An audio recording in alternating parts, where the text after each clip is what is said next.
Hello friends, in this video we will discuss chapter 7 living and non-living things.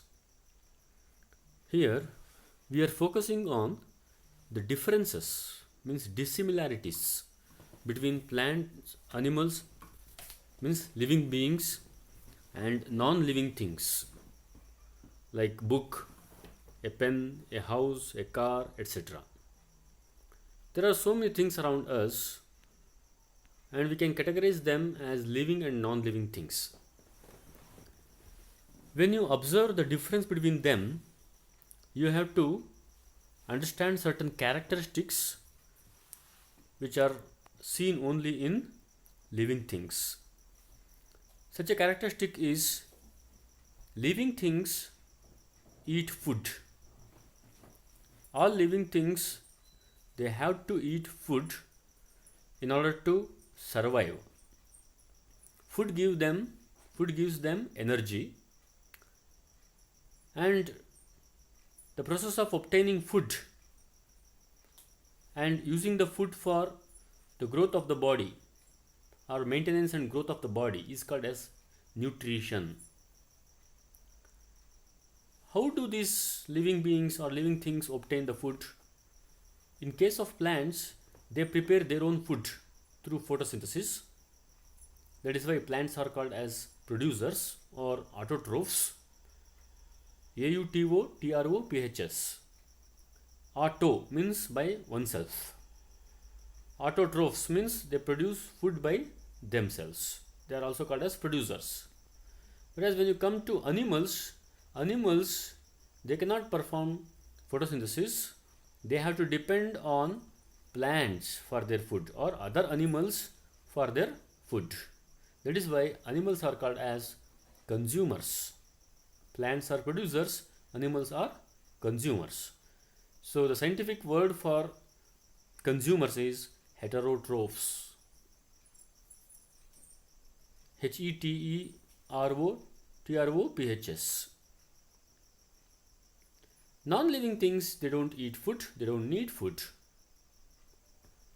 Next characteristics of living things is living things respire. Means they show respiration. There is respiration in living things. Normally we think respiration means breathing, but respiration is much more than breathing. Breathing is just inhalation of air and exhalation of air. Inhale air, take oxygen from that, and exhale carbon dioxide. Whereas respiration is a much more complex process. In the process of respiration, whatever air is taken in, from that oxygen is absorbed into blood, and oxygen burns the food in order to give energy for us. See the equation there. Food plus oxygen means oxygen burns the food. After arrow mark is what we obtain. Mainly we obtain energy, and as a byproduct means along with energy, though we don't intend, in the process of burning food with oxygen, along with energy we also get carbon dioxide and water. So carbon dioxide is a waste, it should be exhaled. So all these processes together is called as respiration. We observe respiration in plants as well as animals. The next characteristic is growth. Living things grow.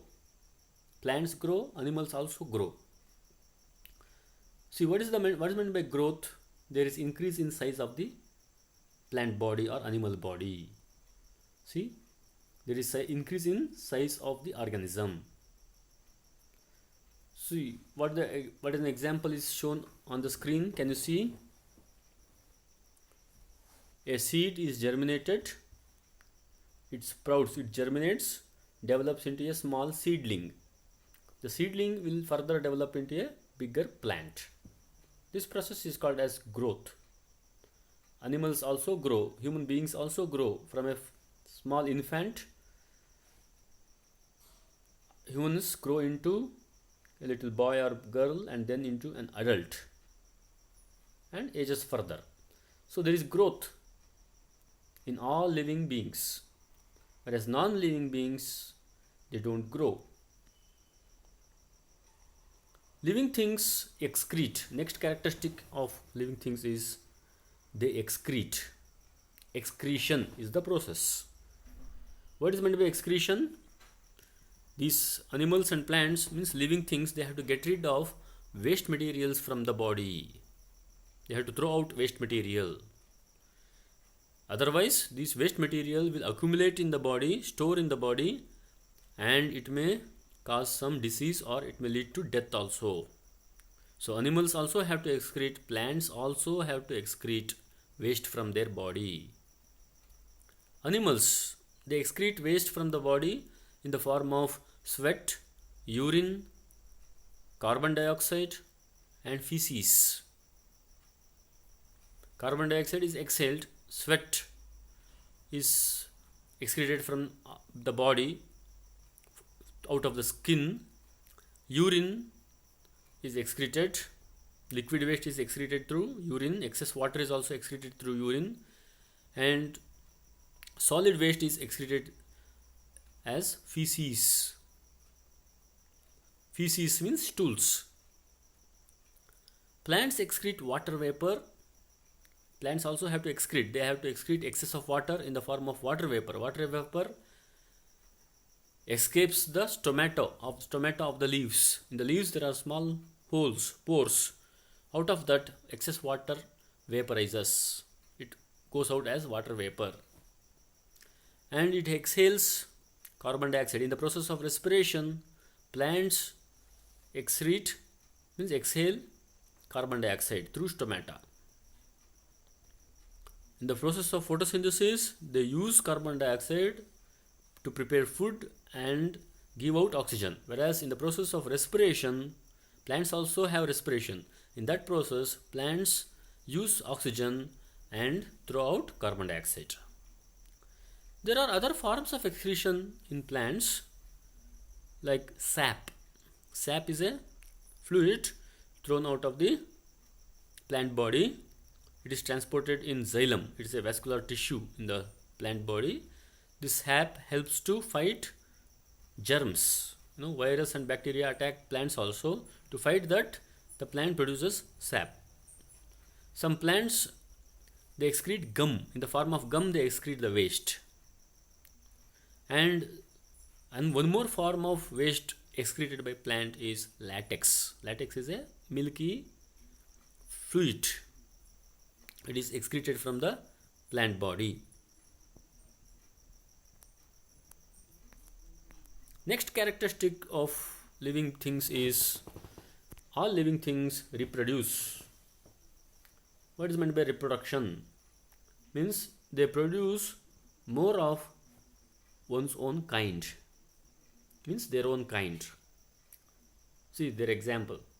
A hen produces chicken, means one more hen. Or a cat produces one more cat. A mango plant produces one more mango plant. So that is what is called as producing more of one's own kind, of its own kind. Why should living things reproduce? In order to maintain the continuity of life on earth. Okay, otherwise what happens? If they don't reproduce, the existing animals and plants, they age and they die after the completion of the lifespan. They die and they become extinct. They will not be present on the earth at all. So, in order to continue the life on earth, plants and animals have a mechanism of reproduction. But how they reproduce is different.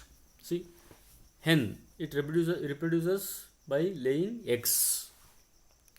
A chicken hatches out of the egg. Same way, snakes also, they lay eggs. But mammals like cat, dog, cow, even human beings reproduce by giving birth to young ones. Giving birth to young ones.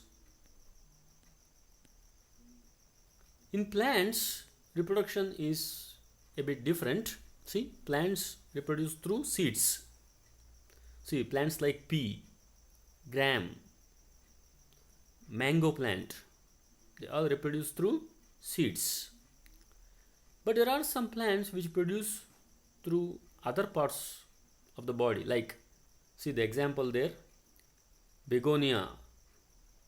This plant reproduces through leaves. Okay, new plant comes from the leaf. Same way, rose plant, it reproduces through stem cutting. Carrot reproduces through root. There is a plant called ferns, trees called ferns. These ferns, they reproduce through spores, spores, spores. Spores are very minute in size, microscopic in size. Okay, from that new plant develop. Next characteristic in living beings is all living beings exhibit motion. They move. They have movement from one place to another. This is called as locomotion. Locomotor organ means the organ which helps to move. For example, in human beings, legs are the locomotor organs. All animals can move from one place to another. It is very much evident. You can easily observe in animals, they can move from one place to another on their own. They can move on their own. Whereas plants, they cannot move from one place to another, but in their own place, they are fixed to the soil, but in their own place they can show some kind of motion, some kind of movement. For example, you take the example of a touch me not plant. In science it is called as mimosa. Scientific name is mimosa, touch me not plant. When you touch it, the leaves fold or the plant droops. So this is a kind of movement shown by the plant on its own. So these are all examples. You need not supply any force from outside. They can move from, animals can move from one place to another on their own. Plants also can show some kind of movements on their own. Whereas non-living things, they cannot move on their own. A car cannot move on its own. You have to provide fuel and start the engine. Only then it can move. A book cannot move from one place to another. You have to take it and place it in another place.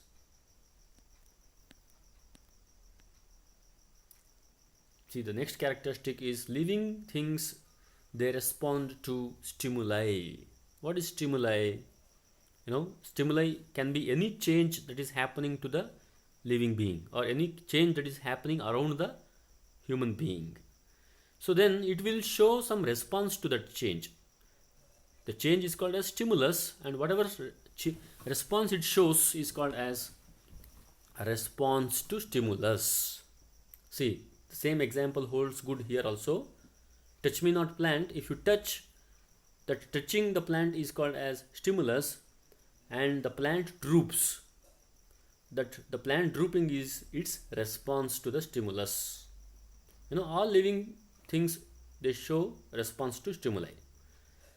We human beings also show response to certain stimuli. For example, when we touch a hot object, a hot vessel or something, suddenly we take back the hand. Okay, even without thinking, we take back the hand. This is a response that we show for the stimulus of touching a hot object.